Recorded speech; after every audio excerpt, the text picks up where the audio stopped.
Hello and welcome. In this video, I'm going to show how to remove and replace manual tracks on a full-size GM full bench setup.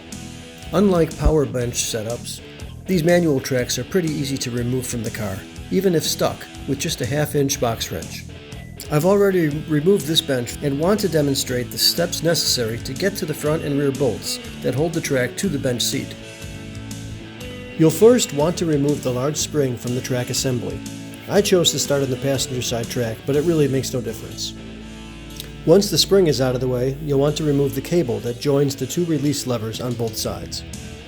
You need to access both the front and rear bolts, so if the track is stuck, you can manually move the release lever and gently tap the track feet with a rubber mallet or piece of wood. Next, remove the bolts.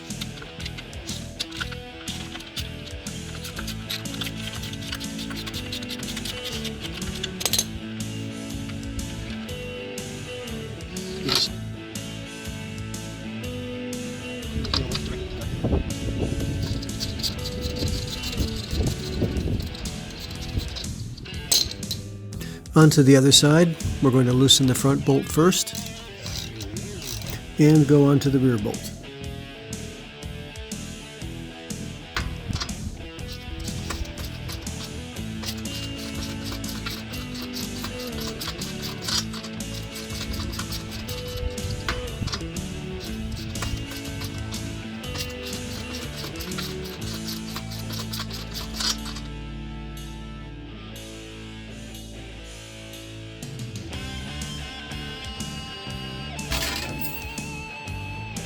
Okay, installation is pretty straightforward. I'm going to start with the driver's side. Obviously the holes are already on the back side of the seat. This particular unit had I don't know if this was factory or not, but there was a spacer. So I'm going to line that up just so I can get the bolt started here.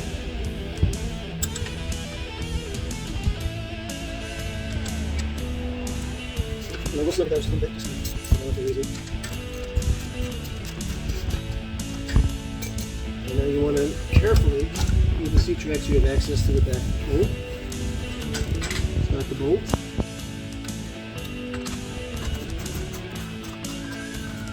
This one has to slide down all the way.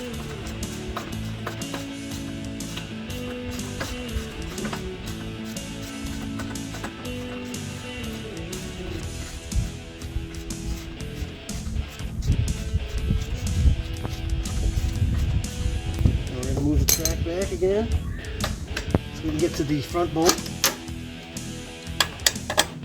And give that a good snug. Now we can move on to the other side.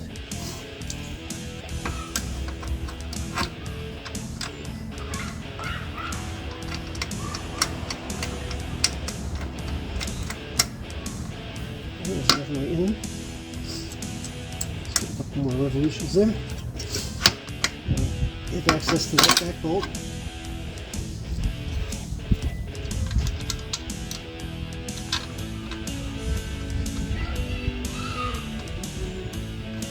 It's not cross-threaded.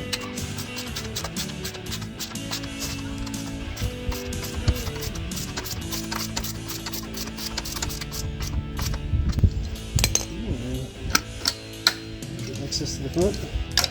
Slide down.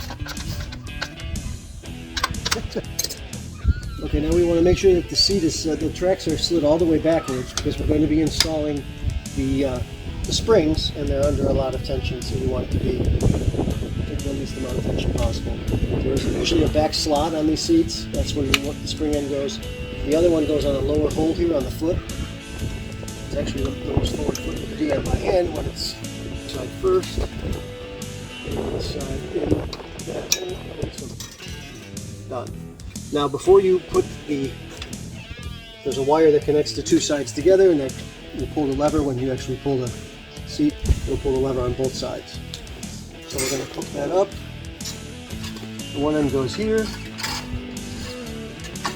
and there is a spring that slips over to allow that not to fall out.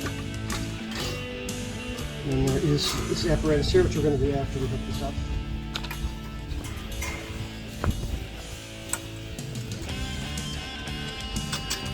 Make sure that's in all the way. And just going to set the spring on top. And in place.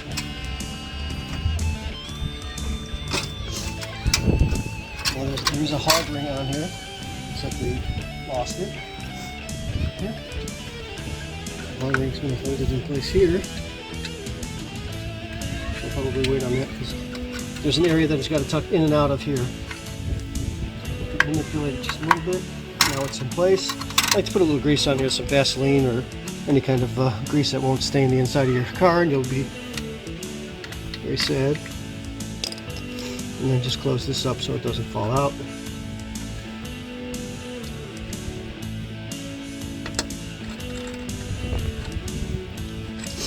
Like so. And before you actually install it in the car, you want to make sure that these are synced. So if you pull the lever a little bit on it, that one's fine.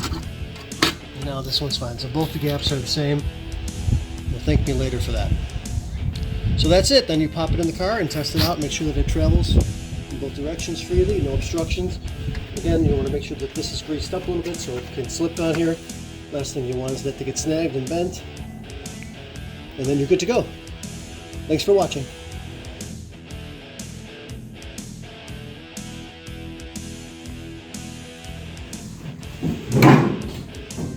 Can you reach the pedals now? Yeah. All right, let's see how far forward you can bring it. Any further? That's it? Can you drive the car like that? Yeah. Good luck to you. Please like and subscribe, and turn on notifications for future how-to videos. Thanks!